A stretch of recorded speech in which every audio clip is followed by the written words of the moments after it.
কালের সাক্ষী হয়ে বয়ে চলেছে এই নদী।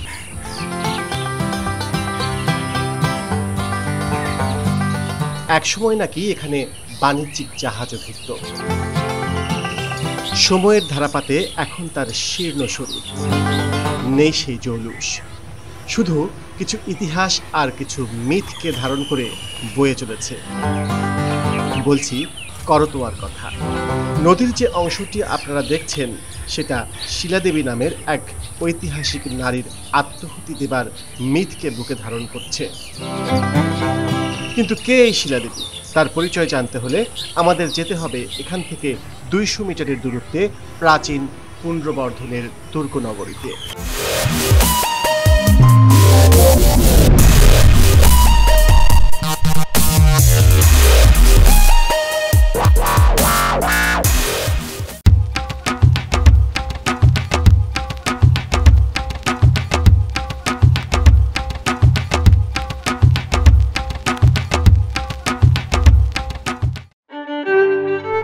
বগুড়া শহর থেকে 13 কিলোমিটার উত্তরে করতোয়া নদীর পশ্চিম তীরে বাংলার সর্বপ্রধান ও সর্বপ্রাচীন এই দুর্গনগরী মাটি ও ইটের বেষ্টনী প্রাচীর দ্বারা সুরক্ষিত।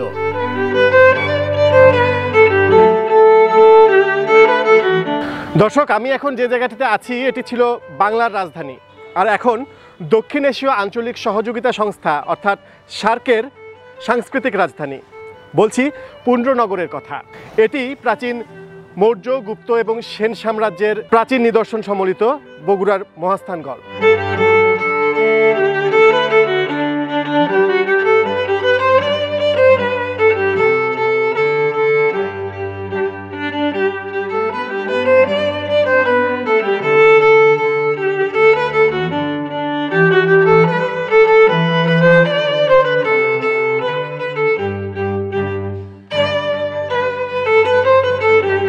বয়সী বটের ঝুড়ির সাথে ইতিহাস নেমে আসে এখানে। উদয়াস্তের ধারাপাতে যদি 2500 বছর পেছনে চলে যাই তাহলে এখানকার অসংখ্য চরিত্রের সাথে পরিচিত হওয়া যাবে। মাটির নিচে চাপা পড়া ইট সুরকির গাঁথনির ভাঁজে ভাঁজে যে অসংখ্য গল্প, সেগুলো থেকে আজ আমরা যে গল্পের কথা বলবো তার সাথে জড়িয়ে আছে 3টি নাম। একজন রাজা পরশুরাম, দ্বিতীয় জন তার বোন শিলাদেবী এবং এই অঞ্চলে ইসলাম প্রচারের উদ্দেশ্যে আগত সুফি শাহ সুলতান বলখি রহমতুল্লাহ আনহু।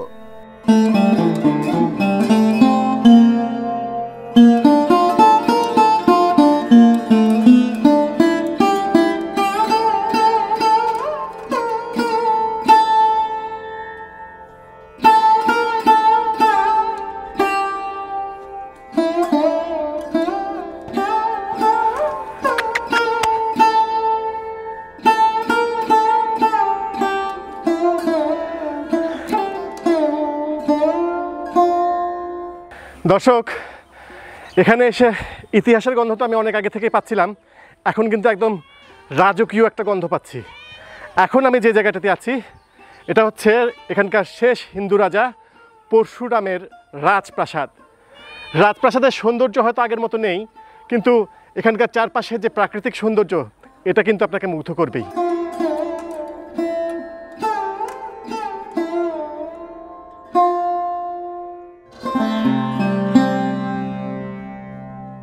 হ্যাঁ, এটি স্থানীয়ভাবে পরিচিত পরশুরামের প্রাসাদ। কথিত আছে 1080 থেকে 1125 সাল পর্যন্ত মহাস্থানগড়ের রাজা ছিলেন নীল। তিনি ছিলেন পাল রাজা নলের ছোট ভাই। এই সময় দক্ষিণাত্যের শ্রীক্ষেত্র থেকে বাংলায় আসেন এক অভিশাপগ্রস্ত ব্রাহ্মণ, যে নিজের মাকে হত্যা করেছিল।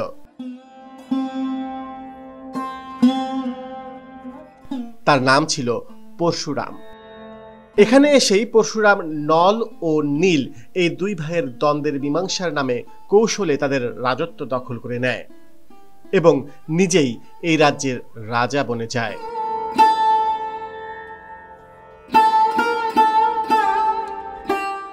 কিন্তু তার অত্যাচারের মাত্রা চরমে উঠলে ইসলাম প্রচারের উদ্দেশ্যে এখানে আসা সুফি শাহ সুলতান বলখি রহমতুল্লাহ আনহুর সাথে যুদ্ধে পরাজিত হয় পরশুরাম।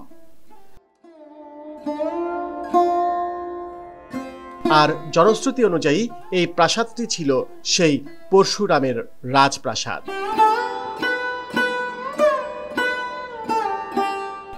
কিন্তু ঐতিহাসিকরা এই প্রাসাদের প্রকৃত ইতিহাস নিয়ে নিশ্চিত নন। এই প্রাসাদের পুরোটা পাল রাজত্বের সময় তৈরিও নয়।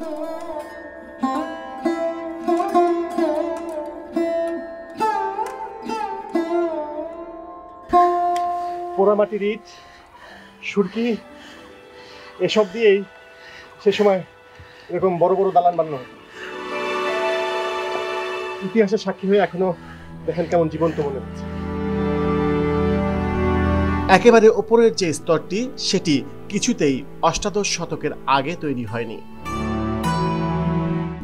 এখান থেকে কোম্পানি শাসনের সময়কার মুদ্রাও পাওয়া গিয়েছে।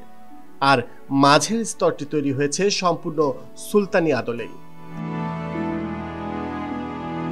তবে একেবারে নিচের যে স্তরটি তা বেশ প্রাচীন এবং তার গঠনশৈলীর সঙ্গে পাল যুগের স্থাপত্যের যথেষ্ট মিল পাওয়া যায়। তাই ধারণা করা যায় যুগে যুগে এই প্রাসাদের সংস্কার হয়েছে। এরকম অসংখ্য প্রমাণিত ইতিহাস আর তাকে ঘিরে গড়ে ওঠা কিছু লোককাহিনী মহাস্থান তথা পুণ্যনগরীকে সাজিয়েছে এক অন্যরকম অলঙ্করণে। সেই অলঙ্করণের আরেক ঝলক আমরা উঠিয়ে নিয়ে আসব আগামী পর্বে। আমাদের সাথেই থাকুন।